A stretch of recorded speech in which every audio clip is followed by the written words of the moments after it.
Bonjour à nouveau. J'ai vu beaucoup de commentaires très beaux, ça m'a fait plaisir. Bonjour à tous. Ça devient vraiment intéressant et ça va l'être de plus en plus. Avant de commencer ce deuxième chapitre de mes échanges par chat avec Sfarou, qui s'appelle « Pourquoi nous sommes ici ?» et c'est un chapitre très important, j'aimerais clarifier 2 points, à propos de certaines choses qui ont été dites dans la conversation antérieure. Premier point, nous sommes ici dans la 3e dimension, comme l'a mentionné Sfarou, qui a été placée sur Terre de manière artificielle. Nous expliquerons cette histoire de 3e densité dans les prochaines vidéos. Mais je veux ici clarifier encore une chose. Quand Sfarou a dit que tout dans l'univers est en 5e densité, c'est important de préciser que cela ne veut pas dire que la 6e densité, la 7e, la 8e, la 9e densité, etc., n'existent pas. Il y a des niveaux et des densités plus éthériques et plus spirituelles au-delà de la 5e densité. Mais ce que voulait dire Sfarou, c'est que l'univers matériel, manifesté dans la matière, eh bien son état naturel est de 5e densité. Mais comme je viens de le dire, il y a beaucoup plus de densité au-dessus, plus éthérique. L'aventure ne s'arrête pas en 5e densité, il y en a beaucoup plus au-delà. Et un autre point important à clarifier, bien sûr que les hommes taïgésiens ont leur fonction. Ils existent, ils sont importants et ils ont aussi leur rôle à jouer dans la société taïgésienne. C'est juste que leur société est aujourd'hui plus orientée vers les femmes, qui sont plus leaders, etc. Mais les hommes sont aussi intéressés par plein de choses et remplissent aussi des rôles importants dans la société taïgésienne. Ok. Ça c'était vraiment important à préciser. D'ailleurs j'envoie le bonjour aux hommes taïgésiens. Et maintenant nous continuons avec le chapitre suivant des discussions avec Sfarou, qui nous explique pourquoi ils sont ici. Je comprends maintenant de par notre conversation précédente que l'année 2008 est l'année où vous êtes arrivé ici. Bien que je crois comprendre que vous avez été présent avant également. Nous avons été ici avant, en plus petit nombre. Nous sommes ici depuis plusieurs milliers d'années, mais nous sommes venus en force en 1952 et puis en bien plus grande force en 2008. Et nous sommes ici depuis lors. Vous êtes revenu en plus grande force en 2008. Pourquoi? Que s'est-il passé exactement? La Kabbale était en train de préparer l'appel des gens. Une tuerie de masse, en rapport avec la fin des temps de 2012. Nous l'avons stoppé. C'était l'agenda 21 pour être plus précise. C'était prévu que ça s'accélère en 2012, maintenant ça s'est ralenti, mais ça ne s'est pas arrêté, malheureusement. Est-ce que cela a un rapport avec l'agenda du nouvel ordre mondial? Élimination de la population humaine, etc. Oui, cela fait partie du nouvel ordre mondial. Ok, waouh! Donc vous êtes revenu pour ça. Maintenant, que signifie la fin des temps? J'ai cru comprendre que 2012 et tout ça, signifiait juste le processus d'ascension? En réalité c'est un processus d'ascension, comme tu l'as dit. Le problème est que la Kabbale a utilisé le 11 septembre 2001 comme un démarrage ou un échauffement pour ce plan négatif. Waouh! C'est une information explosive, tout du moins pour moi. Je n'étais pas vraiment consciente de ça. Maintenant tu l'es. Donc parmi d'autres raisons, c'est pour cela que vous êtes venu? Oui. Mais il n'y a pas qu'une seule raison. Il y en a beaucoup. Peux-tu me donner les autres raisons pour lesquelles vous êtes ici? Résoudre les problèmes de la Terre n'est pas quelque chose que l'on peut faire depuis l'extérieur. Ça doit se faire depuis l'intérieur.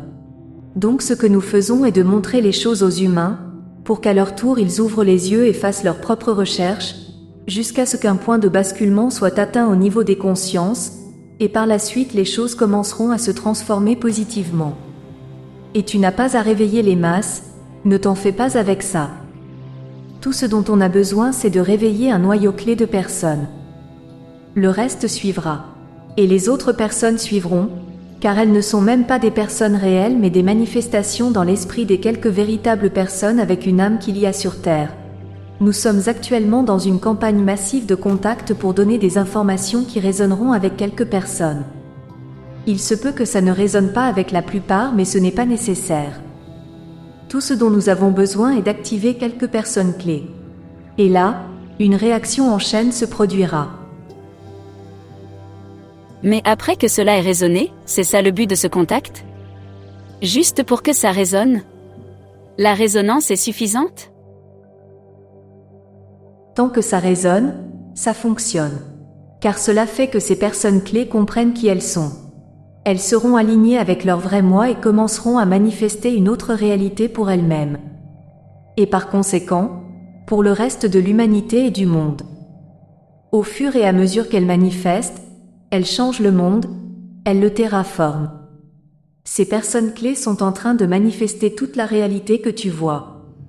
Ce que je veux dire, c'est que si tu as 7 500 000 personnes clés, et qu'elles comprennent tout ce qu'il se passe, alors elles manifesteront une nouvelle réalité pour tous, parce que le reste de la population est simplement plus immergé dans la matrice.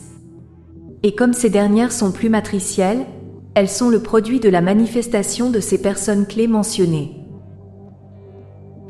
Nous, ou n'importe qui d'autre, nous ne pouvons pas venir sur Terre, tirer sur tous les négatifs et nettoyer les lieux, instaurant un nouveau gouvernement holistique et tout le reste. Car cela ne tiendra pas, et cela nous attriste. Ça ne perdurera pas, car cela a déjà été fait avant, avec d'horribles résultats. Les gens ont tendance à nous déifier. Or nous ne sommes pas des dieux ou des déesses, nous sommes des messagers, et c'est la signification même du mot « ange ». Et pendant des centaines, si ce n'est des milliers d'années, ils se sont accrochés à ce concept d'ange, encore et encore. Ça, c'est parce que les personnes de la Terre sont élevées de cette façon, à rechercher un parent qui pourra prendre soin d'elles. Et d'une certaine façon, ça peut nous permettre de nous décrire par rapport aux humains. Nous sommes une race qui est responsable d'elle-même, et par conséquent, nous sommes adultes. Les humains, d'un autre côté, ne savent pas comment être responsables. On doit dire aux gens de la Terre ce qu'ils doivent penser, ce qui est vrai et ce qui est faux, et qui écouter. D'abord, le père et la mère, après les maîtres à l'école, ensuite les patrons au travail, et les religieux, et les politiciens. Ils sont guidés tout le temps et ne savent pas comment prendre leurs propres décisions. Ils ont une mentalité de troupeau, en tout cas la plupart d'entre eux. Donc ils doivent apprendre à grandir, à être responsables d'eux-mêmes. C'est aux humains de transcender les oppresseurs, pas à nous. Nous n'avons pas besoin de crédibilité, nous savons qui et ce que nous sommes. Ce sont les humains qui doivent faire le travail.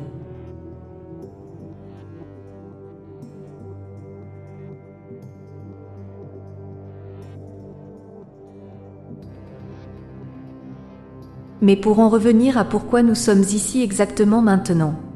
Nous sommes ici pour soutenir la libération de la planète de l'emprise d'aliens hostiles, principalement d'origine reptilienne. Nous sommes ici aussi pour aider et étudier l'ascension de la Terre d'un point de vue scientifique. Et beaucoup d'entre nous sommes aussi venus pour des raisons personnelles. En dehors de tout ça, mais c'est lié, nous sommes ici pour placer des starseeds à la surface, pour participer au réveil de l'espèce humaine depuis l'intérieur. Les starseeds qui souhaitent aller sur Terre.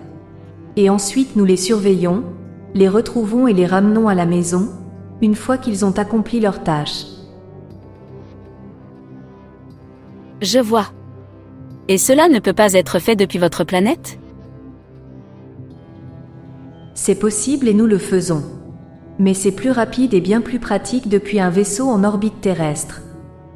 Le problème principal lorsqu'on le fait depuis nos planètes, c'est qu'il y a un glissement de temps dont le rapport est de 4,5 pour 1. Donc pour chaque jour passé sur notre planète, 108 heures s'écoulent sur Terre. C'est-à-dire 4 jours et 12 heures sur Terre, pour un jour sur nos planètes.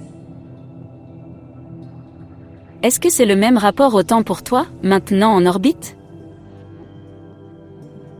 Non. Depuis ici, le temps est plus lent de seulement 5 minutes par jour. Si j'avais une montre et que je la synchronisais avec la tienne, demain ma montre aurait 5 minutes de retard par rapport à la tienne. Et le jour d'après ce serait 10 minutes de retard, et ainsi de suite. Mais vous êtes en 5e densité là-haut en orbite, donc, est-ce que ça ne devrait pas être le même temps que sur vos planètes? Non. Le temps est relatif à chaque personne. Ce n'est pas une constante universelle comme Einstein l'affirme, de manière erronée. Le temps sur une planète correspond à la moyenne de la perception du temps de toute la population. Donc, ça n'a rien à voir avec les densités? Non. Seulement parce que les densités sont reliées à la conscience. De même pour le temps, qui est un produit ou une perception de la conscience individuelle. Il n'existe pas en lui-même. Ok, tu dis que le temps est seulement la perception à l'intérieur de la conscience des gens qui résident dans un monde donné, ou densité. Est-ce pour cela que votre temps en orbite est si similaire au nôtre ici? Parce que vous êtes proche de la 3D et que notre conscience vous affecte dans le vaisseau? C'est exact, et aussi parce que nous nous mettons en coordination avec toi et avec les événements de la Terre, ce qui fait que notre perception collective du temps est similaire ici dans notre vaisseau en orbite. Ah. Ok. Pour en revenir aux raisons de votre présence ici, y a-t-il une autre raison pour laquelle vous êtes ici? Tu as dit que c'est pour nous aider à ascensionner, mais est-ce important pour vous notre ascension? Ou est-ce que vous nous aidez de façon purement altruiste? Je comprends que vous êtes ici pour aider, mais la question est: pourquoi? Quelles sont les raisons les plus profondes? Est-il possible que notre présence en 5D soit nécessaire pour une certaine raison? La population réelle de la Terre est une masse de graines d'étoiles ou starseeds. Même dans le cas où vous avez été sur Terre durant plusieurs ou des milliers d'incarnations, vous êtes tous des starseeds parce que vous n'êtes pas originaire de la Terre, vous êtes la source originelle. Donc, par essence, les personnes réelles, avec une âme, qui sont sur Terre sont nous tous. C'est notre famille. Et nous ne pouvons pas être vraiment libres si quelqu'un d'autre est oppressé. De plus, beaucoup d'entre nous sont à la fois ici et sur Terre.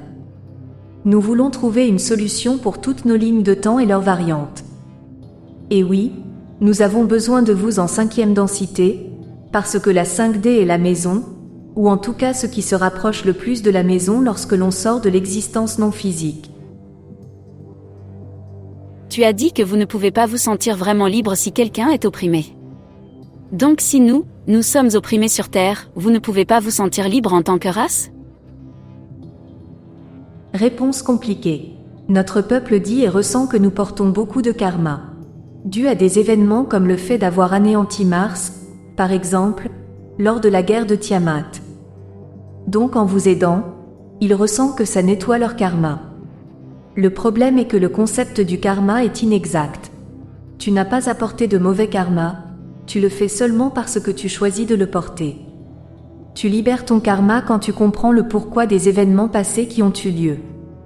Tu vains le karma quand tu accumules et intègres suffisamment de sagesse pour lâcher prise et laisser tout ça derrière toi. Donc depuis ce point de vue, nous sommes ici seulement pour des raisons altruistes. Nous devrons assurément parler du concept du karma dans le futur. Pas de problème. Je suis ici pour toi. Et vous êtes porté volontaire pour venir ici? Oui, c'est entièrement volontaire. Pour la plupart, ce sont des Taïgésiens jeunes et idéalistes qui viennent ici. Les plus âgés préfèrent faire d'autres choses. Revenons sur le sentiment de ne pas se sentir libre, car c'est encore dans mon esprit. Tu as dit, et nous ne pouvons pas être réellement libres si quelqu'un d'autre est opprimé. Est-ce que ça veut dire que vous avez de la compassion pour les humains? Ou vous nous aidez seulement pour être libres vous-même? Ou tout est relié? C'est relié. Le concept que nous sommes tous un est très clair ici. Nous sommes une race très empathique et nous souffrons à la place des autres comme s'il s'agissait de nous. Donc nous le faisons car nous pouvons faire quelque chose pour résoudre le problème. Si nous ne faisons rien, cela nous rend aussi coupables que ceux qui perpétuent le problème. Parce que nous avons la solution. J'imagine que vous pouvez fournir des solutions, tout en respectant les limites des lois de la Fédération. Oui, c'est exact. Et le problème c'est que beaucoup peuvent ne pas comprendre la solution car c'est quelque chose de très métaphysique. En résumé bien sûr, tu changes la perception des personnes qui manifestent réellement la matrice depuis l'intérieur, et là tu changes ou résous le problème. Les problèmes sur Terre sont le reflet ou miroir externe de l'être divisé et traumatisé que sont les personnes réelles qui manifestent la matrice. C'est ça le problème ici. Ça c'est très profond et j'adore. Les personnes réelles ici sont celles qui manifestent et maintiennent la matrice artificiellement imposée par les êtres négatifs, et elles sont contrôlées mentalement pour le faire. Et en changeant notre perception, conscience, nous reprogrammons la matrice depuis l'intérieur. Je crois que je comprends. Mon échange avec Svaru va continuer ensuite. Mais je voudrais ajouter quelque chose, par rapport à ce point. Ce sujet de notre conscience, qui peut reprogrammer la matrice artificielle, c'est quelque chose de super important. Et j'en parlerai plus en profondeur, plus tard dans les vidéos suivantes, car c'est la clé. C'est la clé de tout, aussi bien depuis mon point de vue, que depuis celui des Taïgésiens. Notre conscience, comme nous le savons déjà, a un pouvoir créateur. C'est notre conscience qui crée la réalité qui nous entoure. Svaru a dit que la population réelle sur Terre, les personnes réelles, avec une âme, dont nous faisons partie, ce sont elles qui manifestent et créent la réalité de la matrice. Les contrôleurs, ceux qui nous oppriment avec la matrice, dépendent de nous, de notre conscience, de notre connexion à la source originelle, que eux n'ont pas, pour maintenir la matrice. C'est nous, avec nos croyances limitantes, qui nous ont été imposées à travers ce contrôle mental et dans lesquels nous sommes submergés, qui manifestons dans la matière ces croyances limitantes et qui en faisons notre réalité. Comme l'a expliqué Svaru, ce n'est pas seulement un système oppressif, c'est aussi un processus très métaphysique. Cette matrice est presque comme une entité vivante. Bon, Svaru ne me l'a pas dit avec ces mots, mais c'est comme ça que moi je l'aperçois. Cette matrice est comme une entité qui prend dans nos esprits ce que l'on envoie et projette sur cette même matrice. C'est nous qui générons et programmons la réalité, qui ensuite se manifeste autour de nous. Nous le faisons à travers notre mental et nos croyances.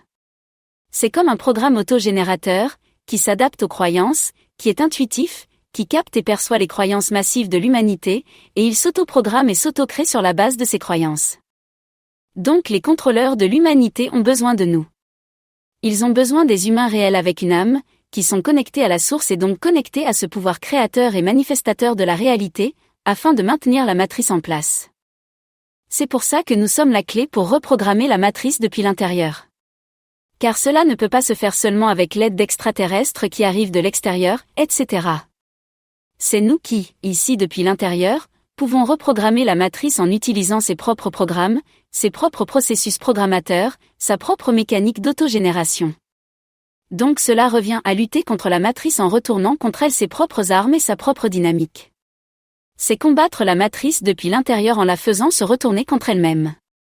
C'est pour ça que nous sommes si importants et qu'en tant qu'extraterrestres, nous nous sommes incarnés ici sur Terre à l'intérieur de la matrice. Pour la briser depuis l'intérieur avec notre mental programmateur. La matrice réagit à notre programmation mentale et à ce que l'on projette à l'extérieur. C'est pour ça que c'est si important et je suis désolée de m'emballer comme ça émotionnellement, mais c'est parce qu'il y en a marre. De cette matrice, de ces croyances limitantes qui nous sont imposées et de cette réalité horrible qu'ils veulent que nous vivions. Car la matrice réagit et nous donne ce que nous visualisons. Ce que nous croyons, nous le manifestons. C'est pour ça qu'ils nous imposent tout ce négatif à travers les médias, la télévision, etc. Les guerres, le mal, le négatif, la haine.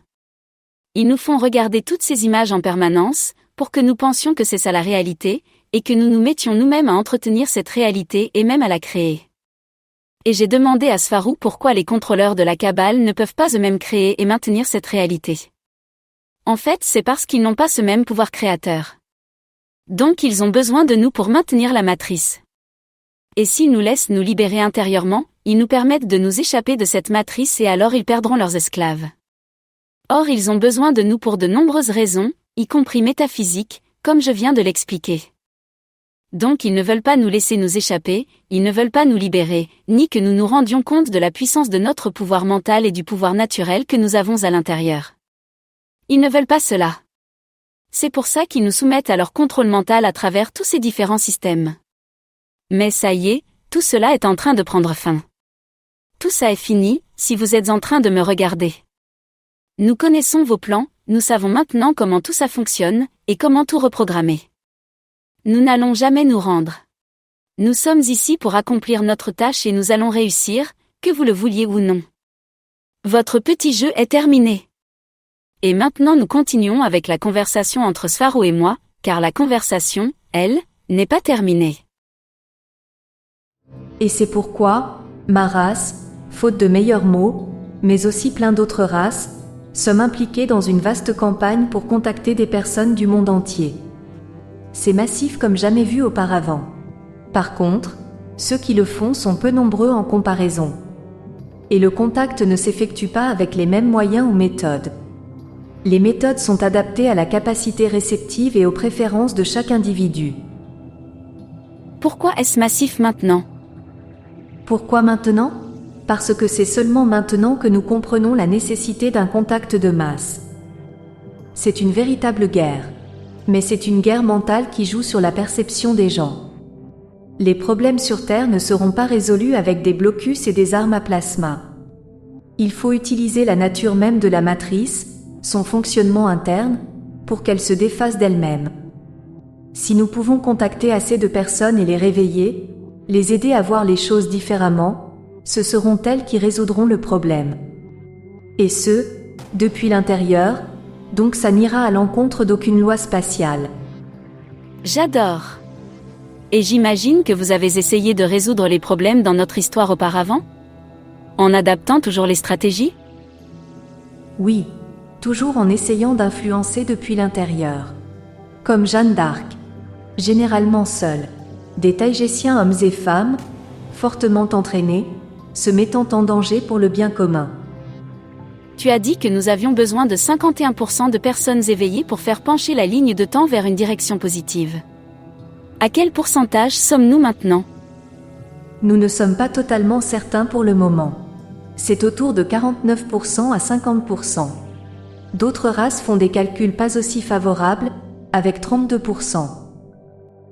D'accord. Ce n'est finalement pas si mal. Et comment ça se fait que vous ayez décidé seulement maintenant d'implanter une stratégie de contact massif ?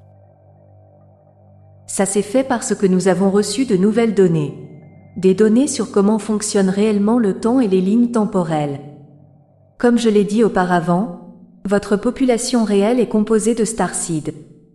Métaphysiquement parlant, vous, sur Terre, êtes nous tous. Donc en nous réveillant, nous influençons directement la ligne de temps dans une direction positive. Y a-t-il d'autres planètes dans la même situation que la nôtre et que vous êtes en train d'aider également ? Oui, il y a exactement 9 autres planètes dans des conditions similaires. Donc 10 au total. Mais aucune d'entre elles n'est dans une condition aussi critique, donc elles ne sont pas aussi primordiales que ne l'est la Terre. Pourquoi la Terre est si importante ? Parce que c'est celle dont nous, et une très grande variété d'espèces extraterrestres, se sentent les plus proches. Car elle est remplie de leurs starseeds, et nous devons tous prendre soin de nous-mêmes. Mais c'est aussi pour des raisons stratégiques, car c'est le bastion des forces négatives. Si les forces négatives de la Terre sont vaincues, les problèmes sur les autres planètes seront aussi résolus. Les autres planètes, comme par exemple Mars et Vénus, sont seulement des nœuds de la Kabbale. Mais la Terre est la planète clé. Tu veux dire quelle est la planète clé dans ce cadran de la galaxie ? Parce que l'univers est immense. Oui, dans ce cadran. Et il s'agit aussi d'un problème d'infiltration négative. Pourrais-tu spécifier ce problème d'infiltration négative, s'il te plaît ? Les forces négatives qui débarquent sur des planètes pacifiques, pour devancer et dominer les populations indigènes, en utilisant les mensonges et le contrôle mental dans l'objectif d'un service à soi-même. Donc la Terre est une planète clé pour eux aussi ? Pourquoi tant d'intérêt pour la Terre de la part des deux camps ? Oui, c'est exact. Vois-le comme le quartier général des forces négatives. Et aussi parce que dans d'autres temps positifs, la Terre est aussi le quartier général de la Fédération galactique. C'est le quartier général des forces négatives et le quartier général de la Fédération en même temps. Alors, ça, c'est intéressant pour moi. Tu veux dire que nous sommes le quartier général de la Fédération dans d'autres lignes de temps?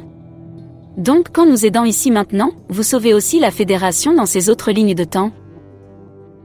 C'est exactement ce que je dis. Tout est concentré ici. Et pourquoi les forces négatives seraient-elles intéressées par une planète de 3D? Ou tu veux dire que ce sont eux qui l'ont conçue en 3D? C'est nous, la Fédération, qui l'avons transformée en 3D. Les forces négatives ont seulement piraté et utilisé la 3D en leur faveur. Nous n'avions pas l'intention de transformer la Terre en un endroit si difficile. C'est vous qui avez créé cette 3D? Tout cela devient très intéressant. J'ai besoin de garder ce thème pour l'approfondir plus tard. En général, je me sens incroyablement bien en discutant avec toi, bien que je me sente encore stupéfaite par le fait que vous nous donniez autant d'informations. Je me sens tellement privilégiée, et en même temps je me pince encore pour savoir si je rêve. Nous le faisons parce que c'est nécessaire. Considère ces informations comme de vraies munitions pour changer la Terre. Ce n'est pas de l'information, c'est une arme.